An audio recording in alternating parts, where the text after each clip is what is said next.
সম্মানিত ভিউয়ার্স, আসসালামু আলাইকুম।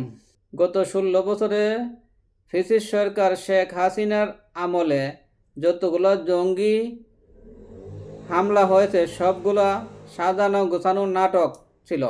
গত সেপ্টেম্বর 2025 রোজ বুধবার আন্তর্জাতিক খন্দকার গোলাম মুর্তজার নেতৃত্বে 3 সদস্য বিশিষ্ট আন্তর্জাতিক অপরাধ ট্রাইব্যুনালে শেখ হাসিনা সহ স্বরাষ্ট্রমন্ত্রী আসাদুজ্জামান কামাল ও পররাষ্ট্রমন্ত্রী আব্দুল মোমেন সহ পুলিশ প্রধান চৌধুরী আবদুল্লাহ আল মামুন এই মামলার আসামি পক্ষের সাক্ষীর প্রশ্নের জবাবে আমার দেশ পত্রিকার সম্পাদক মাহমুদুর রহমান সাহেব জবাব দিয়েছেন যে শেখ হাসিনা এক জায়গায় বলেছেন আমি ভারতকে যা দিয়েছি, অন্য আরেক জায়গায় পররাষ্ট্রমন্ত্রী আব্দুল মোমেন বলেছেন ভারত বাংলাদেশ সম্পর্ক স্বামী স্ত্রীর সম্পর্ক।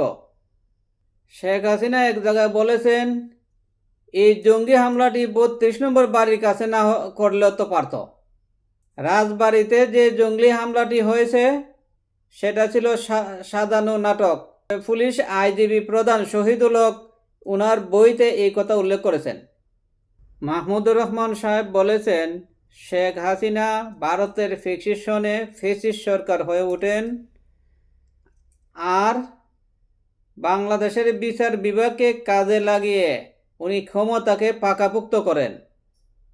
আসামি পক্ষে দ্বিতীয় প্রশ্নের জবাব আমার দেশ পত্রিকার সম্পাদক মাহমুদুর রহমান সাহেব বলেন দ্বিতীয় গৃহযুদ্ধের সময় হিটলারকে যেমন বলা হয়েছিল নেভার এগেইন, ঠিক তেমনি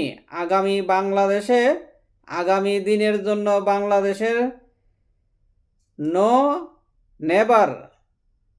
নেভার এগেইন ফ্যাসিস্ট একথা বলে সম্বোধন করেছেন আমার দেশ পত্রিকার সাংবাদিক মাহমুদুর রহমান।